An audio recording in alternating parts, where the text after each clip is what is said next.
قام شخص بذبح عجل سمين وأشعل المشواة وقال لأخيه: اخرج واستدعي لنا الأحباب والجيران ليأكلوا معنا.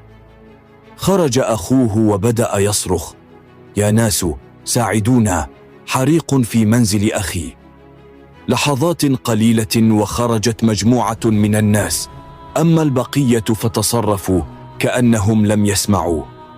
تفاجأت الناس التي أتت لإطفاء الحريق بطاولات مهيئة بالأكل والشرب، فقاموا بالأكل حتى شبعوا. التفت الأخ لأخيه متعجبا وقال: الأشخاص الذين أتوا لا أعرفهم ولم يسبق لي رؤيتهم، فأين أحبابنا وأصحابنا؟